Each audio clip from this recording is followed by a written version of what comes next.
നമസ്കാരം. ലോകം സ്നേഹിക്കുന്ന ഒരു തല്ലുകൂടലിലേക്ക് ഒരു എത്തിനോട്ടം. 2025 ടോം ആൻഡ് ജെറിയുടെ 85ാം പിറന്നാൾ ആഘോഷിച്ച് കഴിയുമ്പോഴേക്കും ഈ തല്ലുകൂടൽ കണ്ടുമടുത്തവരായി ആരുമില്ല. ഇന്നും സംഘർഷഭരിതം നിറഞ്ഞ മനസ്സുകളിലേക്ക് ചിരിയുടെ മാലപ്പടക്കം സൃഷ്ടിച്ചുള്ള വരവ്. ഏകദേശം 1940കളിൽ തുടങ്ങിയ ഒരു സ്നേഹത്തല്ല് പിറവിയെടുത്തത് വില്യം ഹന്നയിലൂടെയും ജോസഫ് ബാർബറിലൂടെയുമാണ്. സംഭാഷണങ്ങൾ നന്നേ കുറഞ്ഞ കാർട്ടൂണിന് 7 ഓസ്കാർ ലഭിച്ചു. ടോമിൻ്റെയും ജെറിയുടെയും മുഖഭാവങ്ങളും വികൃതികളും ശരീരഭാഷകളും പിന്നെ ഇതിൻ്റെ തകർപ്പൻ സംഗീതവുമാണ് ഇതിനെ മുന്നോട്ട് കൊണ്ടുപോകുന്നത്. ചില കടുത്ത ട്രാഫിക് ബ്ലോക്കിൽപ്പെട്ട് മാനസിക സംഘർഷം അനുഭവിക്കുന്ന പലർക്കും ലോ BP ആകാനും ഇത് സഹായിക്കാറുണ്ടത്രേ. ജന്മവൈരികളായ പൂച്ചയും എലിയും തമ്മിലുള്ള വഴക്കിനെ മുൻനിർത്തിക്കൊണ്ടുള്ള ടോമിൻ്റെയും ജെറിയുടെയും തമ്മിലടി ആരെയും ചിരിപ്പിക്കുന്ന രീതിയിൽ വളരെ ഹാസ്യാത്മകമായി അവതരിപ്പിച്ചിരിക്കുന്നു.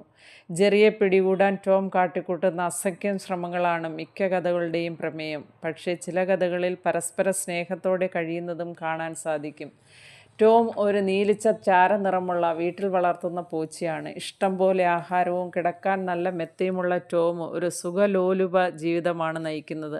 വളരെ വേഗത്തിൽ കോപിക്കുന്ന ടോം ഒരു ചെറിയ കാര്യം പോലും പർവ്വതീകരിച്ച് കാണുന്നു. തരക്കേടില്ലാത്ത ഒരു സ്ത്രീലമ്പടൻ കൂടിയാണവൻ. സുന്ദരികളായ പെൺപൂച്ചകൾ ടോമിൻ്റെ ഒരു ദൗർലഭ്യമാണ്. അവരെ കാണുമ്പോൾ ടോം ചൂളമിടുന്നത് ഒരു പതിവാണ്. കാപ്പി നിറമുള്ള ഒരു ചെറിയ എലിയാണ് ജെറി.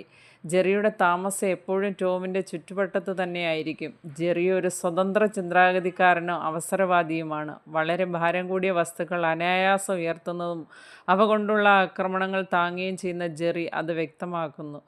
ടോം വളരെ ഊർജ്ജസ്വലനും നിശ്ചയദാർഢ്യമുള്ളവനാണെങ്കിലും ജെറിയുടെ സൂത്രങ്ങൾക്കും കൂർമ്മബുദ്ധിക്കും മുമ്പിൽ അവ പരാജയപ്പെടുന്നു.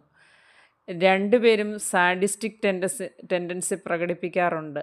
അതായത് ഒരാൾക്ക് പരിക്കേൽക്കുമ്പോൾ മറ്റേയാൾ ആഹ്ലാദിക്കുന്നു. എന്നിരുന്നാലും വലിയ അപകടം വരുമ്പോൾ മറ്റേയാൾ സഹായിക്കാൻ എത്തുന്നതിലൂടെ ഒരു ആശ്വാസം പ്രേക്ഷകനിലും എത്തുന്നു. ജയ് ഹിന്ദ്.